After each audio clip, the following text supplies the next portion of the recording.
we will be inviting on the next speaker, the Executive Secretary, Nigerian Content Development and Monitoring Board, NCDMB, who is humbly represented by Mrs. Lekoma Phimia. She is representing Engineer Felix Omatsola Ogbe.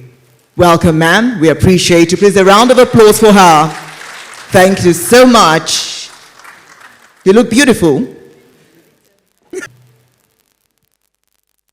Distinguished ladies and gentlemen, captains of oil, gas, energy sectors, distinguished guests and industry stakeholders, ladies and gentlemen.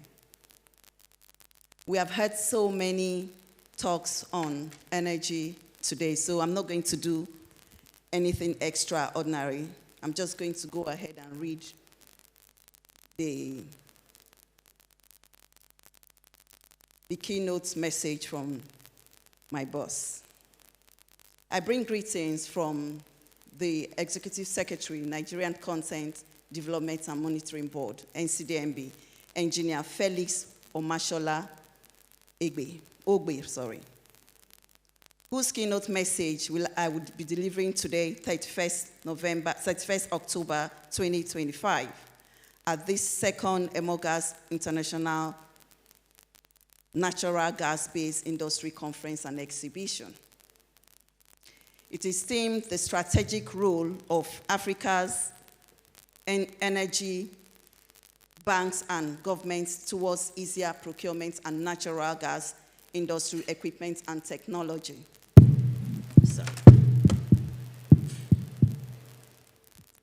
It gives me a great pleasure to deliver this keynote on behalf of my boss, address this important conference with theme, the strategic role of Africa's energy banks and governments towards easier procurement and natural gas, industry equipment and technologies. This theme aptly reflects a critical element that is central to achieving a sustainable energy future for Africa. It also aligns with the declaration of Decade of Gas, which underscores government focus to develop the gas sector, especially as gas has been identified as transition fuel. We learned yesterday that it is also destination fuel. Before I proceed, I would like to thank the organizers. For providing this veritable platform for us as Africans and African stakeholders to deliberate on key financial and policy mechanisms that will accelerate industrialization, especially in the natural gas sector. This address will focus on 5 broad areas, which are NCDMB's drive and support towards the establishment of the African Energy Bank, NCDMB's perspective on the operations of African Energy Bank, our expectations on how the AEB will galvanize Africa's energy industry with examples, how Nigerian Content Development Fund, NCDF, has given or driven growth and development in Nigeria's energy sector. And the last, key NCDMB policies that will ease procurement in the oil and gas industry, which we have used and succeeded with. First on the NCDMB's support towards the establishment of the African Energy Gas, I must emphasize that the concept of a continental energy bank is both strategic and visionary. For a very long time, access to fund and hydrocarbon projects in Africa has been constrained by factors such as global risk perceptions, advocacy bias, and supposedly environmentally friendly projects, to mention a few. Nigeria, through the Nigerian Content Development and Monitoring Board, and with support of the Ministry of Petroleum Resources and the federal government, has been a staunch supporter of the Africa Energy Bank. We were delighted that Nigeria was chosen as the host country of the headquarters of the African Energy Bank. This is a recognition of our dedication and leadership role in Africa, local content, and energy security. Also, towards supporting the African Energy Bank, the federal government of Nigeria has pledged the sum of $100 million as an initial subscribed capital. This is an attestation of the unwavering commitment of Nigeria towards AEB's success. Furthermore, NCDMB also participated actively in stakeholder consultation and framework discussions that helped in shaping the bank's governance and operational policy or philosophy. At the board, our support is anchored on one clear vision, which is that the AEB must serve as a catalyst for industrial development, procurement efficiency, and local manufacturing across Africa's energy landscape. From NCDMB's perspective, the AEB should not only be a financial institution, but it should also be an enabler that will accelerate access to critical equipment and technologies, especially in the natural gas value chain. In our view, AEB's operations should be guided by key principles as local content and industrial linkage as part of its financing conditions, deploying of flexible instruments from credit guarantees to equity and concessional loans, provisions of technical advisory and procurement support, promotion of cross-border value chains to support the African continental free trade area and achieve economies of scale. Also, to transparent governance and accountability that will foster investors' confidence in African energy. Now, the bank should also act as a knowledge and capacity hub that would assist countries in harmonizing standards, strengthening procurement systems, and ensuring that local suppliers are equipped and participate competitively. Furthermore, as African countries, as Africa continues to balance its hydrocarbon development with the global energy transition, the AEB should deliberately support gas transition projects that would help, such as gas to power, CNG, LPG, and other emerging energy technologies. On our expectations, we believe the AEB can play a defining role in galvanizing Africa's energy industry. The financing gap for energy infrastructure, particularly natural gas processing and transportation, remains in the tens of billions annually. By offering the risking instruments and guarantees, the AEB can crowd in private institution investment and support indigenous companies that often struggle to secure affordable credit. The bank can also facilitate aggregated procurement. For instance, multiple African countries needing gas compressors or processing modules could pool demand through the AEB, negotiate bulk discounts, and secure better financing terms. Such aggregated procurement would reduce costs, enhance standardization, and promote regional manufacturing. Over the time, African fabrication yards and technology providers can meet these needs locally, making procurement easier and faster and also cheaper. AEB's potential impact mirrors our own success.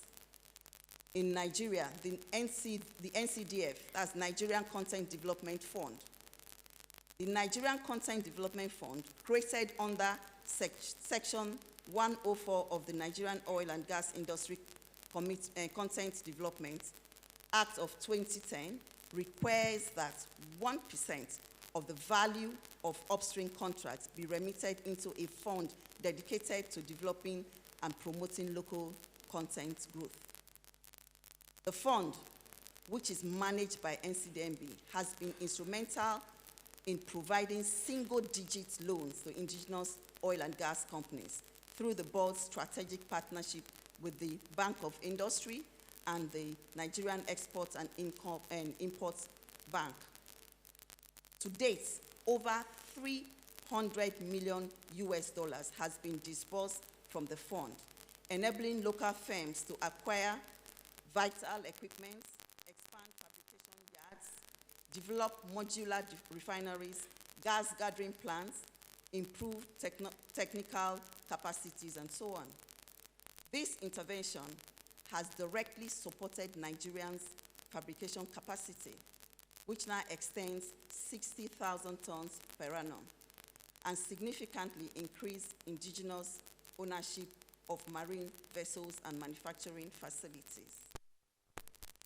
The NCDF has proven that with structured financing, clear governance, and alignment with local content policy, African nations can grow indigenous participation in their energy sectors without compromising efficiency or quality.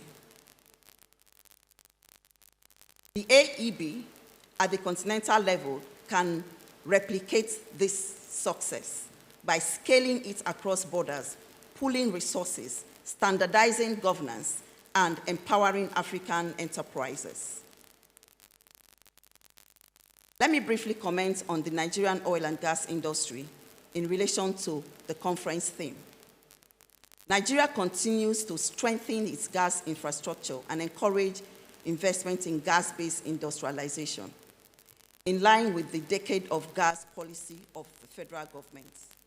To ensure ease of doing business, we have implemented reforms and streamlined the procurement processes in NCDMB and enhanced transparency. One of such reforms is the revised Nigerian contracting cycle, which has reduced from 9 to 5.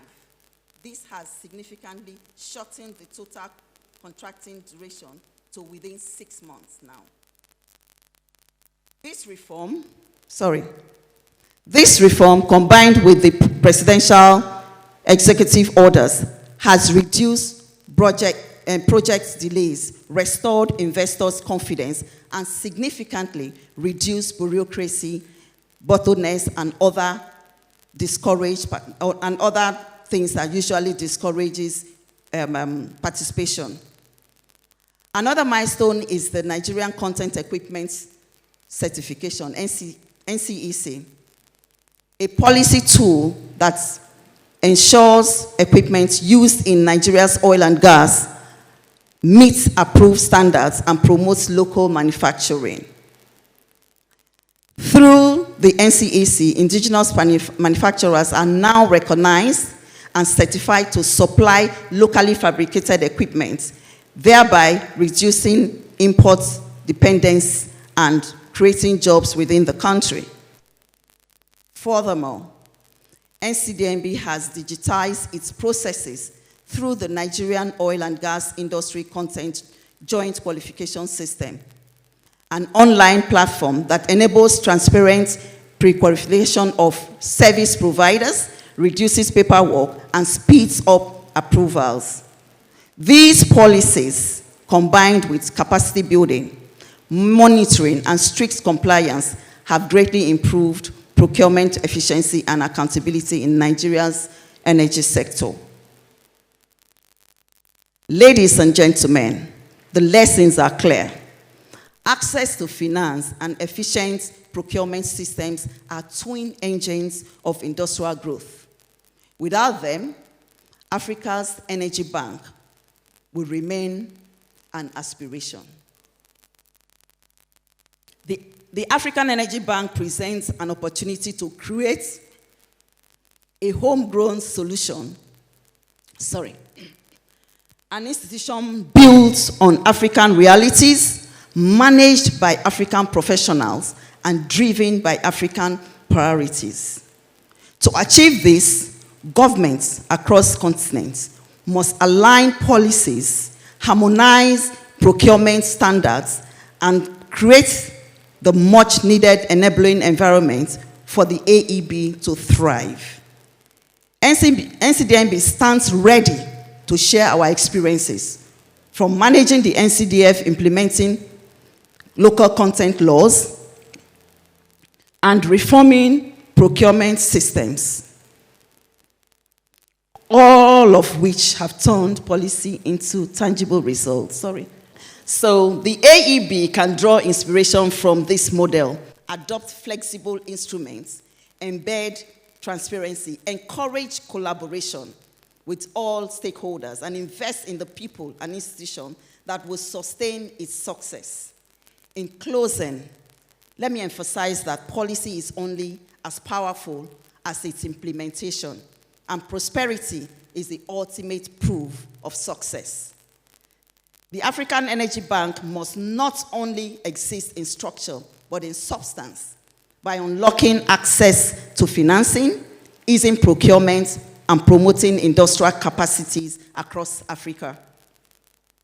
When this happens, Africa will not only consume energy technologies, we will design, manufacture, and export them. We will retain value, create jobs, and chart a path of prosperity driven by our resources and ingenuity. Thank you very much for your apt attention. God bless you all. God bless the Republic of Nigeria, Federal Republic of Nigeria. Thank you.